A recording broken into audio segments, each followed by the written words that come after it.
Hey guys, how's it going? Just messing around out here in the shop, trying to clean things up a little bit.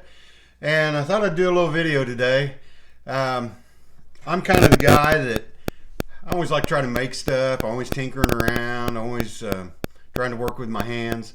So I'm going to try to make something today, and it's real simple to make. I thought I'd go ahead and do a video about it.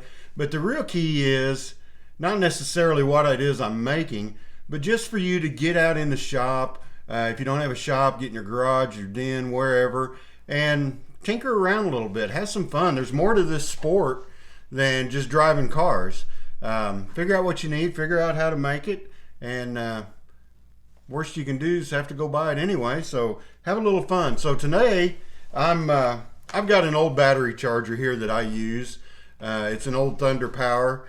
And it's one of the old ones that lays flat, and I have a hard time seeing it. So I'm going to make a little stand to hold it up. And I know you can buy them, they're real cheap, but like I said, I like to try to make stuff, and just thought I'd show you how I'm going to make this one and see what you think. Maybe you can use it, maybe you can't, but the real key is get out in the shop and do something, make something on your own. So hang on, we'll be right back. So we're going to make this charger stand. Now I'll put a picture up of what I want this charger stand to look like. It's going to be a real simple design, but there are some things we need to be aware of before we get started. First thing is safety. Anytime we're doing any kind of cutting or anything like that, you want to make sure you're wearing safety glasses.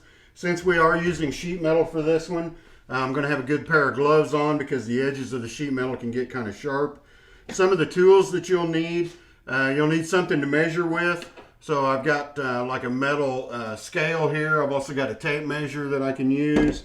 You're going to need something to mark the metal with.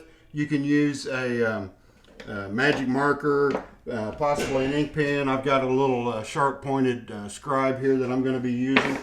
So the first thing we're going to do, if you look at the picture of the stand, what it looks like, it's going to have a couple bends to it. So the main part where I want the charger to sit, this whole thing can be narrower. I don't want it to be any wider than what the charger is. So to get started here, I'm going to move you guys over to the workbench so you can see a little better what it is that I'm actually doing.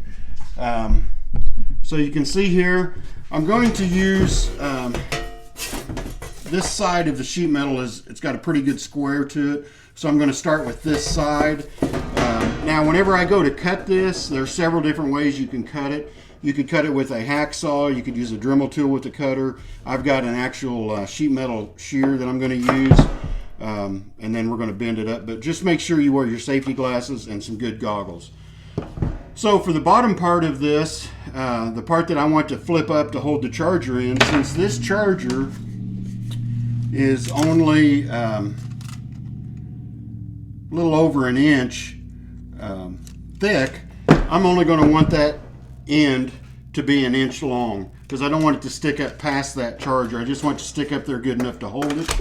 So I'm going to use my scale here and just scribe off an inch and another inch. Okay, so now I've got that scribed, so then I'm going to need the width.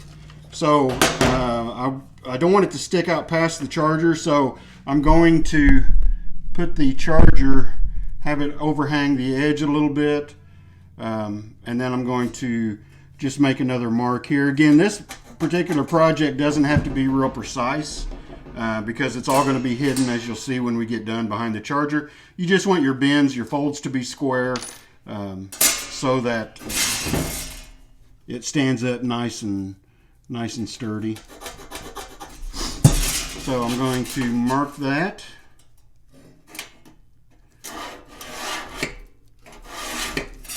Now I've got my initial edged lip. I've got my top side of the charger here that I've marked, and now my down part that's going to actually be the support. Since it's going to be at an angle, you could probably use all the geometry that you learned in school to figure out what that is. I necessarily am not going to do that because I'm not that bright, but I'm just going to measure off. I'm going to measure off about 3 inches from where the top of that charger is and mark it.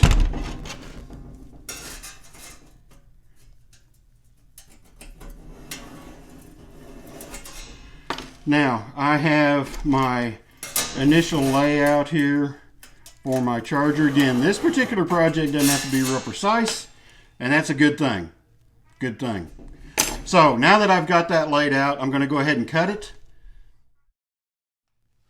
So now that I've got my piece of sheet metal cut, you can see that it's narrower than the charger, so it's not going to be sticking out past the edges. I need to make a couple bends in this to make it work right. So I've got my mark along the edge. I'm going to start off with the lip up that the charger is going to sit on. Now there's a few ways I could fold this. I could use a pair of pliers and work it, and I could use like the edge of my workbench, lay it on and use a hammer to kind of bend it over. Do not use your mother or your wife's kitchen table or cabinet or any indoor furniture that you want to do this on. Trust me about that.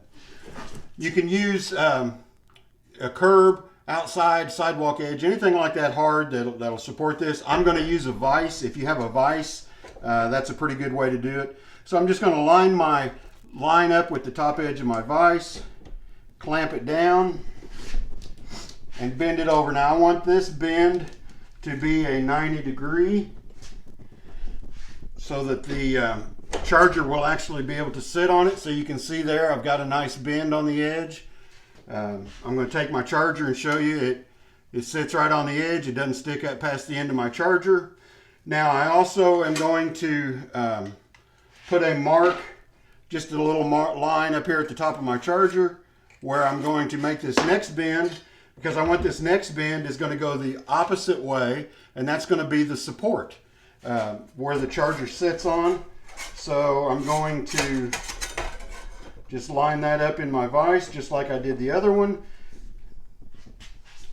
And I'm going to start working it, folding it over. Now you can see that because of the vise, because of the bolt in it, I was only able to bend one side. So what I'm going to do is I'm going to put this in the other side, squish it with the vise, kind of flatten it out so that the bend is a little more uniform, straighten it up.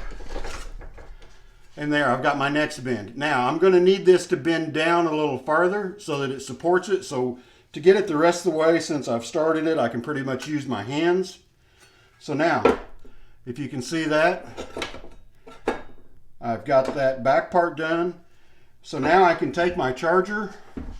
Let's move over here to the workbench so that we can see a little better. Sorry for the difficulty, my light just went out. So now that I've got this charger stand set up, I can set my charger on it. Now you can see that it's setting a little too far upright. So the way I'm going to adjust that is I'm going to bend this back piece back a little more so that it leans back a little bit. And there we go. I got my charger stand. Now, if there's a few other things that I could do if I wanted to. I could take the back of this, maybe put some holes in it so that I could put some tools, hold some tools in it.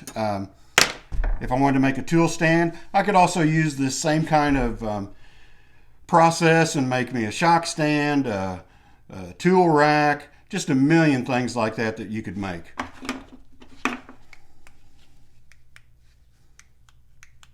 So be thinking about that. Be thinking about what you can make. That'll help you out. Again, this is a hobby. Now, another thing to be aware of, since I made this out of sheet metal, the edges of it can be kind of sharp. So one thing I'm going to do to kind of protect that is I'm going to just take a regular flat file and I'm going to file the edges of it a little bit. You may want to round your corners off. If you want to get fancy, you can paint it, put stickers on it, however you want to do it. So I'm just going to make sure I don't have any sharp edges on it, anything that might cut me whenever I'm trying to dig it out of my bag. So the good thing about this, if it bends or, I can just straighten it back out. So just make sure you don't have any sharp edges or anything that's going to cut you down the road. So I've got my charger stand now. Everything works good. Not sure how well you can see that, but it sits right there and holds it up. It's going to be easier for me to read. Again, remember, the whole point of this video wasn't necessarily to show you how to make a charger stand. It's just to get you motivated and show you can make a lot of these things that you maybe have to go out and buy.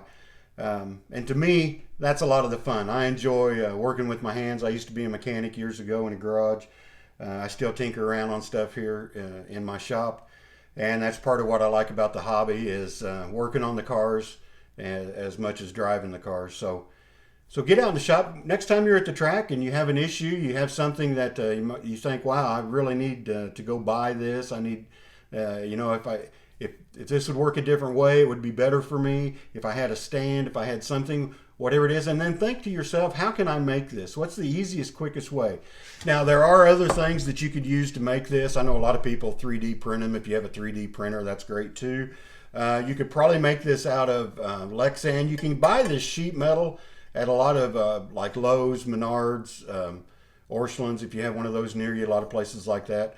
But I think you could also get a piece of Lexan, pretty good sized Lexan, and maybe use a heat gun to make your bends in it. Would work a lot about the same way. So that's all I've got this time, guys. This tip is actually works for quarter scale, 10th scale, 8th scale, 5th scale, any scale you use. Get involved in more than just driving the car. Have fun with the hobby. Work on things. Get your hands dirty. I see one thing that really bothers me that I've noticed since I've got back into the 10th scale sport. I hear a lot of people talk about they don't like building cars. They'd rather have somebody else build their cars for them, and that just blows me away because that's one of the things I love the best is building the cars, putting the cars together.